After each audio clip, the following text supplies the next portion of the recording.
listening to Beyond the Whistle.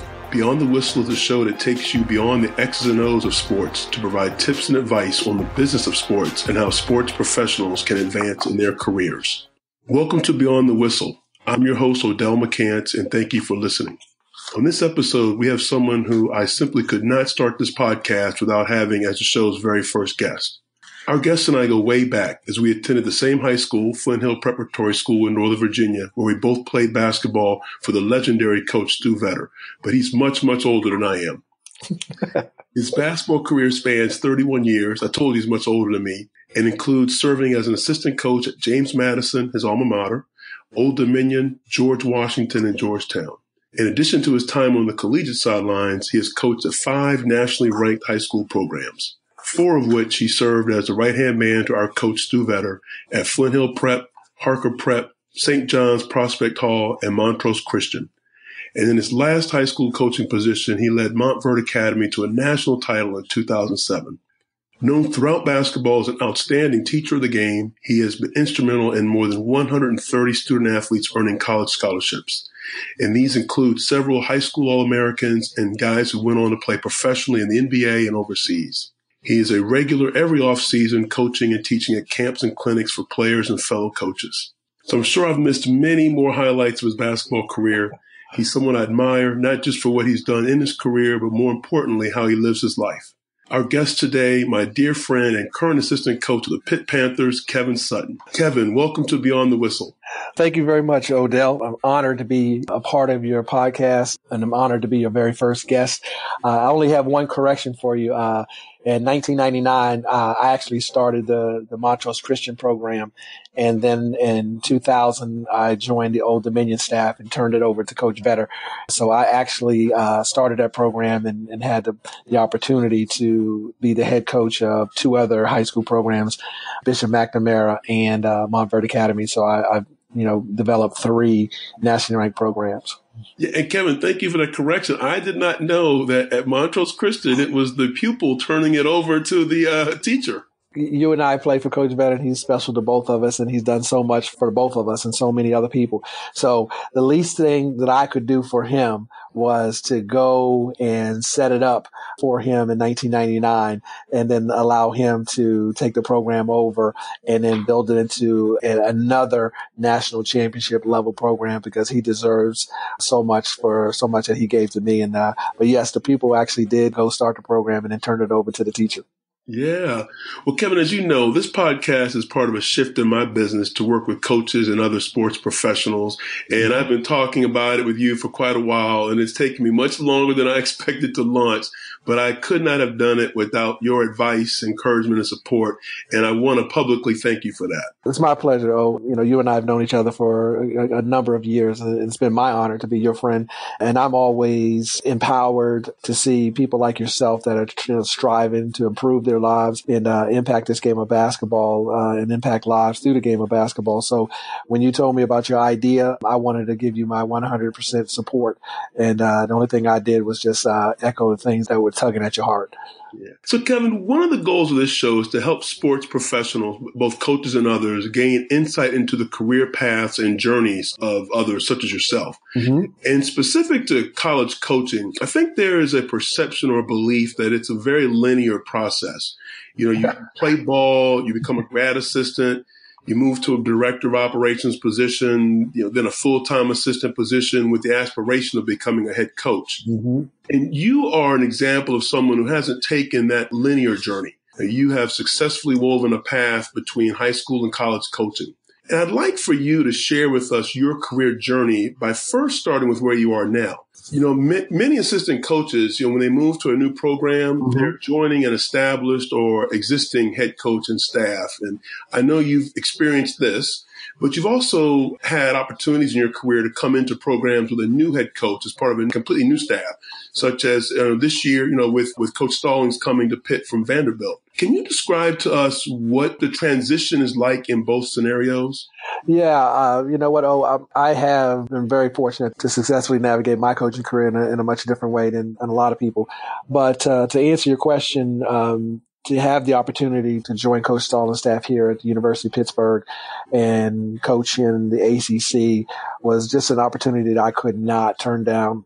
Coach Stallings is coach that's had a great deal of success wherever he was, Illinois State as a head coach, and then Vanderbilt for 17 years. And I had an opportunity to have one of my players, Stephen Chiange, play for him at Vanderbilt. And I got to know Coach Stallings and his staff then. And I knew that he was a person that I had a great deal of respect for, and that if the opportunity ever came, that I would jump at the opportunity to join the staff.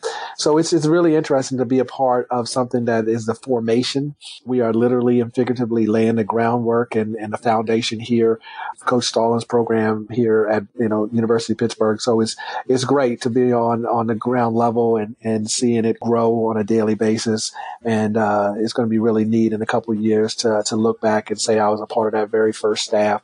So for me, it was just a next logical step that I felt I needed to take in my coaching career as I continue to ascend the coaching ladder to reach my ultimate goal, which is become a head Division I basketball coach. Yeah, Coach Stallings is someone who I've always thought, with so much success at Vanderbilt and the challenges that program has built into it, not that Pitt has less standards, but with such high standards at Vandy, I've always wanted to see Coach Stallings in an opportunity, a situation where you guys could really go out and recruit the best and finest athletes and also players that fit your program and see what the results can be. So I'm really excited for you and Coach Stallings and your entire program for this upcoming season. Yeah, I mean, that speaks volumes. Coach Stallings has had a great deal of success at a very high level academic school, Vanderbilt. But a lot of people don't realize what a great school the University of Pittsburgh is. And if you look in the national rankings and all the different magazines, University of Pittsburgh is always ranked as one of the top public universities, in the country, and if not in the world. Just recently, after the very first semester here just ended, our basketball team had the highest grade point average in the University of Pittsburgh's basketball history. Great. Lots of times in new jobs, in or out of sports, we often hear about the 90 days, the first 90 days, 90-day milestone, and that being your foundation and plan for success. When and again, I go back to my question here, you've been in both of these scenarios, coming in as a new assistant to an established staff at a school, but also coming in along with a new staff. What do those 90 days look like, or what does that process look like in both scenarios? You know what? Yes, 90 days is what people talk about, what you do in your first 90 days, and the one thing that I've learned from all the people that I've had the opportunity and the privilege to work for is that it's about one thing, and it's just getting to work, putting your nose to the grindstone and just do what you've always done and do it in a way that fits your personality, So I think it's important that you try to establish the proverbial foundation and establish yourself as the leader of the whole basketball program, and you're establishing the culture. So I think it's a daily, on a daily basis, you're establishing the vision, you're sharing the vision, and then you're living the vision out so everyone can see what direction that you're headed in. At least that's what I did when I was a head basketball coach, and certainly that's what I will do when I become a head basketball coach. I think, when you're the leader, it's important that you not only know what direction you're just going in, that you get other people to buy into that vision. This is where we're going, and this is how we're going to get there. So does it help you coming in with a new staff that you are all at the same time trying to learn the team you inherit as well as the institution, the community?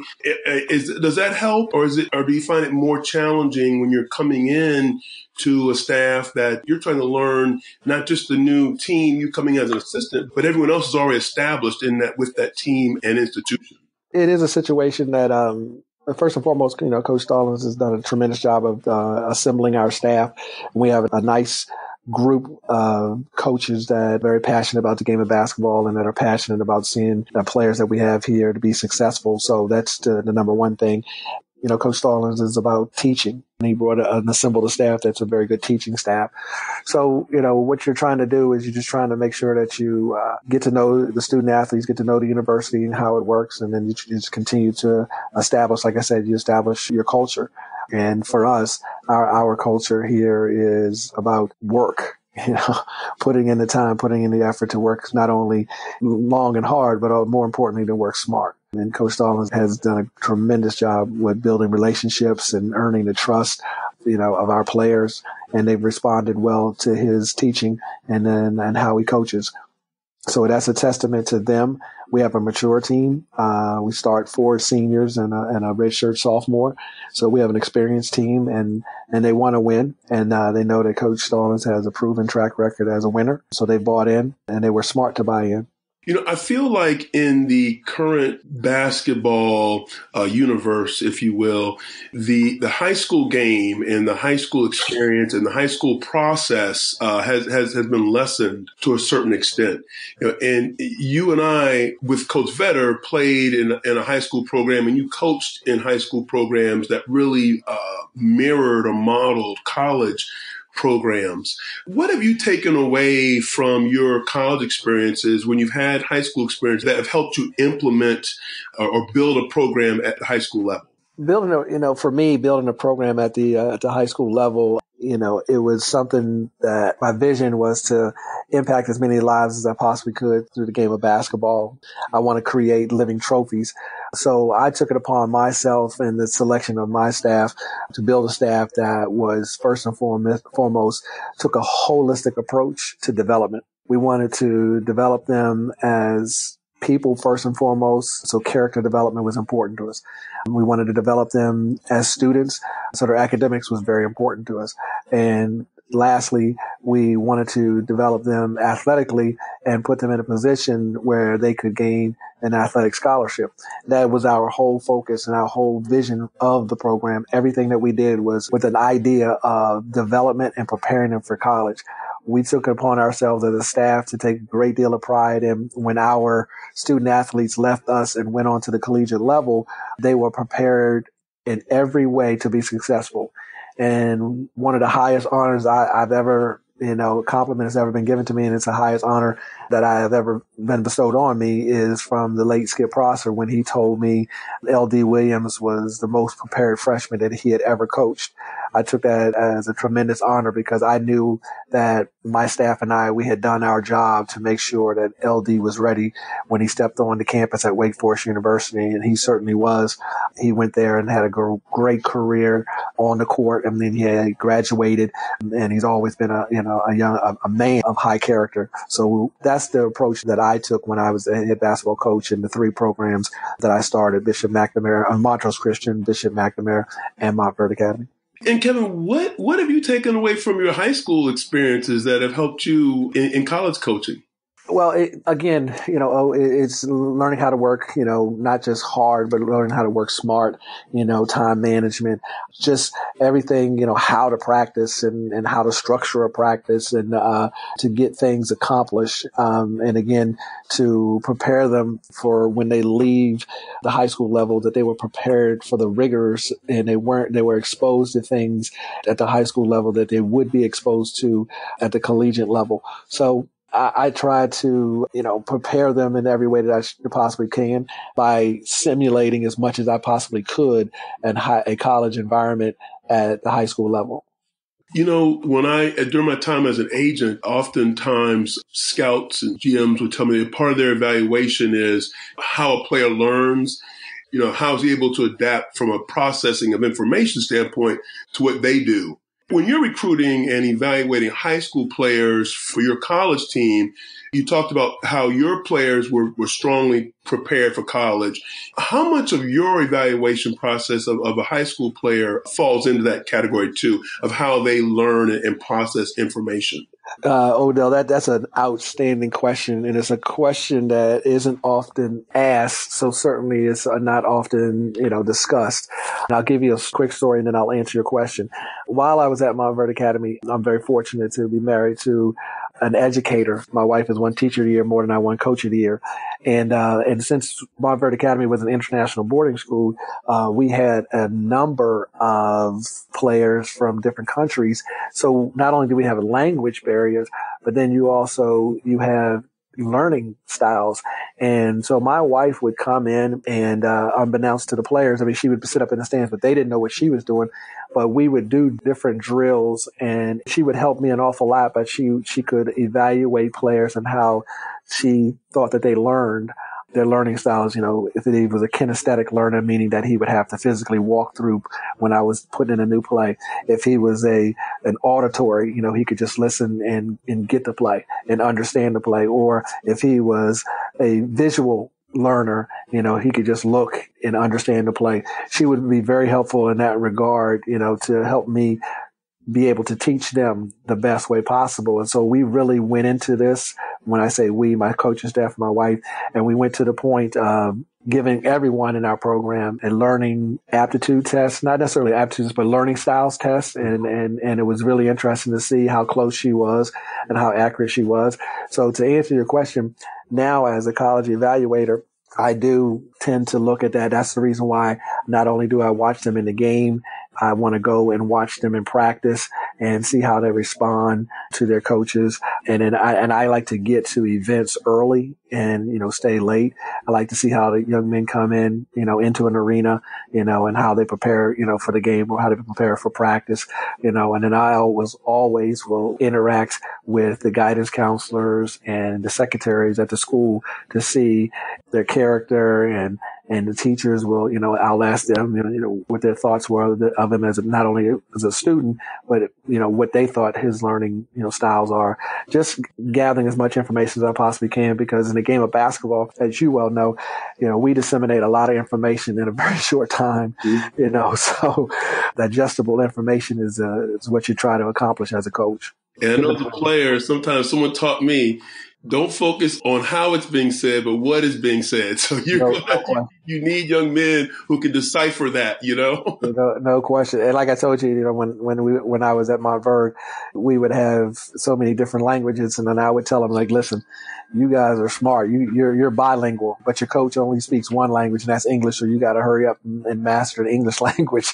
I need you to understand English, and I would try to learn your languages too. But it's important that you are, try to learn English as quickly as you can, because like you said, too oftentimes people get caught up in how things are said to them versus what is being said to them. And, Kevin, you also talk about the evaluation process. It's easy to think that the game is the most important part of that, because as a fan or an observer, you see college coaches at a game, college professional scouts at a game. Yeah. But that practice and evaluating the practice, to me, is an vital part when you talk about learning styles.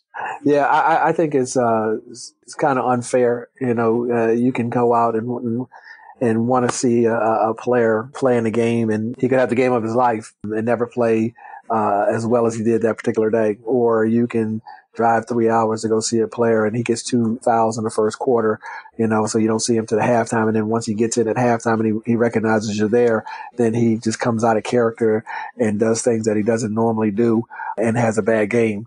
But when you go to practice, for me, when you go to practice, you get to see a lot more, and you get to evaluate a lot more. You get to see how they practice, if they know how to practice. You get to see how, they respond and take coaching, because at that point in practice, the coach has more time to not only to explain what he wants and what he doesn't want, versus being in a game where, it's a 30-second timeout or a 60-second timeout, or you stand on the sideline and shouting out a defensive, press.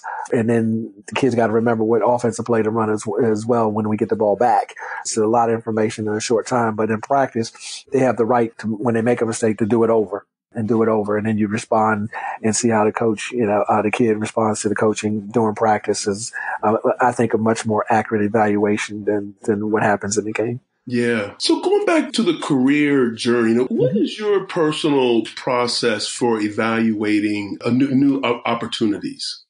I'm a big character guy. I've been very fortunate to coach and work with high character people that were passionate about being good people and good teachers. And that's how I learned, and how I got into coaching is because I had great coaches, starting with my dad, who was my first football coach when I was young.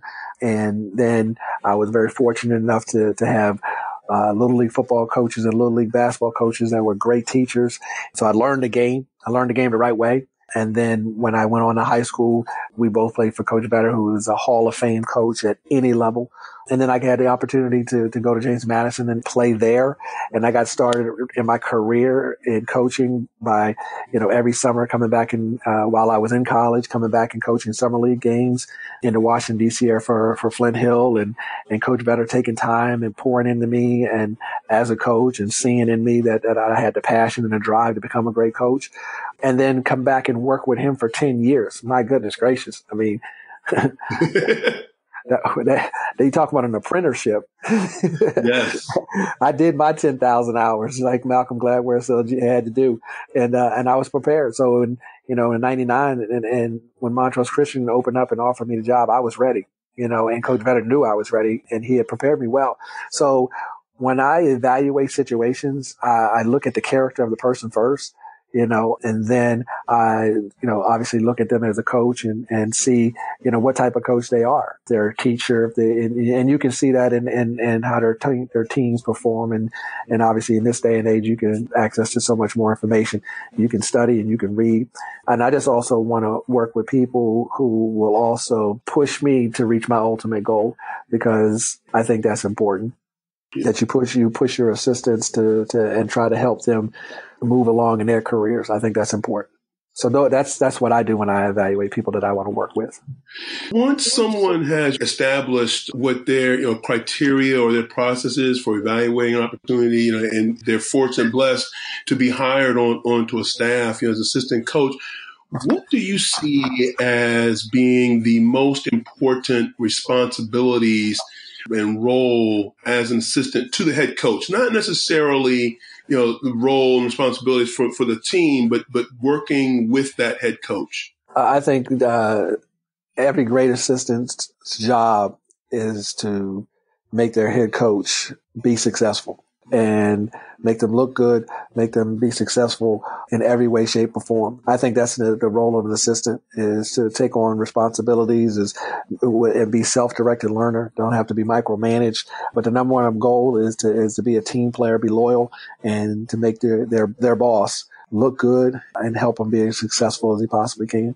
Yeah, I know even in my corporate career, that's always been my feeling, is that that's the role that I play to whoever my boss is, to help them be successful. Even if I know they're having a meeting with their boss, I want to make sure they have all the relevant information on my activity and my job or the team's activity job, so that they are fully prepared with their boss. And I couldn't say it any better. I mean, that's the number one thing, is for us to make our boss look great.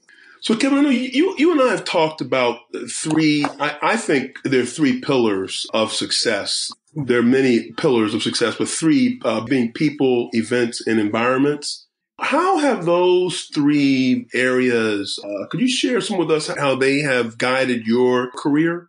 You know what, Odell, I learned at a very young age that when you associate with people with goals like yours or higher, then you have a better chance of being successful and reaching your immediate goals, and those goals that are even considered to be loftier, because you're surrounding yourself with good people. I've been very fortunate, and I cannot say that enough, that the people that have impacted my life have always been people who they use the sport and they use their position as a coach to pour in. And I think that's what we have, in the coaching profession.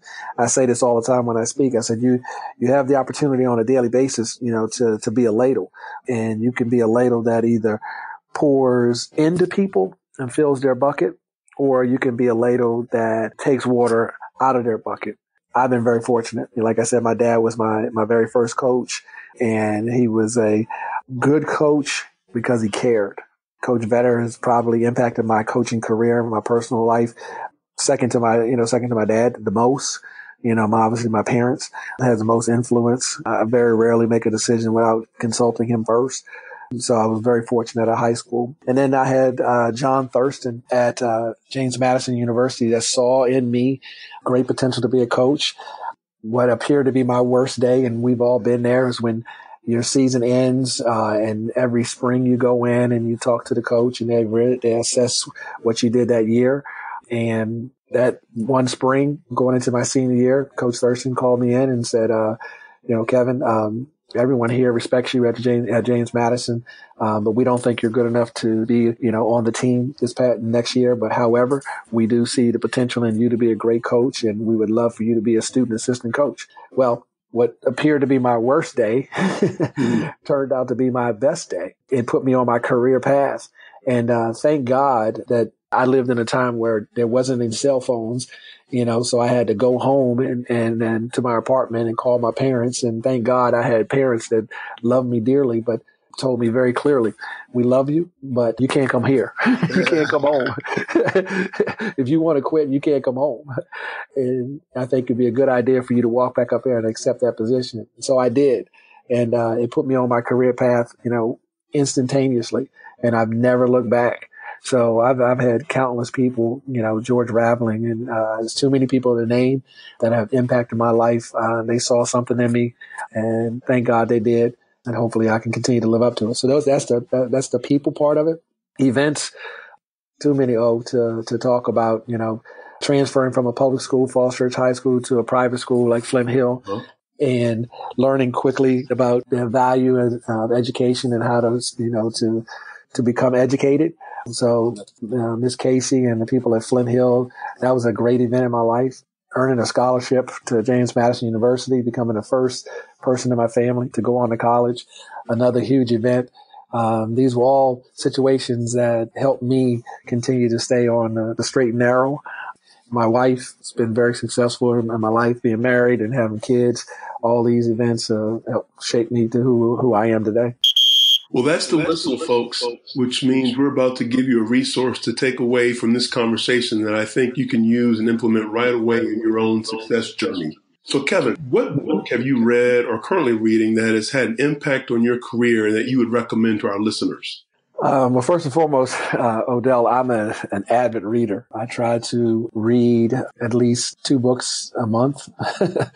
So there's countless books. But I would say any book by John Gordon. He's one of my favorite authors. He's written a great book called One Word, very, very simple but powerful, where you go in and you just pick one word that for that year that's going to be the word that motivates you, the word that keeps you striving for your success. And 5 years ago, I read that book as I was transitioning from high school at Montverde Academy into George Washington University. And I chose the word persistence. And I kept telling myself over and over again I was going to persist until I succeed. And I'm still persisting to this day because my ultimate goal is to become a head college coach. A second book, How Full Is My Bucket by Tom Rath, is a tremendous bucket. I alluded to it earlier about we as individuals have the opportunity to be a ladle that either pours, positivity into a person, or a ladle that, takes water out of their bucket and takes wind out of their sail. Those are tremendous books there. And then I try to read books on leadership. I try to read books on coaching, and I try to read books on spirituality. So I'm reading right now Joel Osteen from Lakewood Church, Houston, Texas. I'm reading his most recent book entitled Think Better, Live Better. And that's a great book. So there's 3 books right there, that I would highly recommend to your audience that they could sink their teeth into. And I think they will definitely enjoy. Well, in typical Coach Kevin Sutton style, you're leaving us with even more. I asked for one, you're leaving us with even more. Thank you, Odell. I really appreciate it. I want to say to you that I'm very, very happy for you, but more importantly, I'm very proud of what you're doing. And I think that you're going to have a tremendous impact. Continue to live out your dream, use the game of basketball to use this platform that you have to impact as many lives as you possibly can. And let's continue together to create living trophies. Well, thank you, Kevin. As always, our conversations are full of career and life lessons. You're always insightful. And as I opened up with, I cannot thank you enough for your time and your friendship. So lastly, Kevin, where can people go, social media, website, where can people go to learn even more about you and connect with you? They can go to my website, which is www.kevinsuttonbasketball.com. They can go to my blog site, which is www.kevinsuttonbasketball.wordpress.com. And then I'm also on Twitter at Coach Sutton. Great. Kevin, again, thank you for your time and thank you for sharing your knowledge with the listeners of Beyond the Whistle. My pleasure. Have a blessed day. I hope you enjoyed that conversation with Kevin. I agree so much with Kevin's belief that the main responsibility of an assistant coach to his or her head coach is to help make his or her head coach successful. And as you know by now, Kevin is an avid reader. When I asked him for a book that has had an impact on his career, he gave us 3. One is How Full Is Your Bucket by Tom Rath. The book reveals how all of our interactions with others affect us. People are either filling our bucket, leaving a positive impact, or they're dipping from our bucket, leaving a negative impression, or leaving less than before. The second book is One Word by John Gordon. Simplify your life, business, or career with a focus on one word for 1 year. In Kevin's example, he had a year focused on persistence. My one-word focus for this year is present. I want to stay present in the moment that I'm in, whether that's with my family or my career or business activities. Being focused by staying present. The last book was Think Better, Live Better by Joel Osteen, a book about reprogramming your thoughts to remove negativity and live a more blessed and fulfilled life. You can find links to these great books in the show notes. You can learn more about Kevin at his website, kevinsuttonbasketball.com. You can go to the University of Pittsburgh men's basketball site as well, and also on Twitter at Kevin Sutton. You can find these links also in the show notes. I know that at the right time, Kevin is going to make a great head coach for a program. He's a winner, a leader of young men, and a tremendous teacher of the game of basketball and life itself. So take note, UADs listening, and remember I told you so. Thank you for listening to Beyond the Whistle. To stay updated on future episodes, please subscribe on iTunes, Stitcher, or any other podcast app you use. You can also learn more about McCants Sports and McCants Sports Institute by going to our website, McCantssports.com.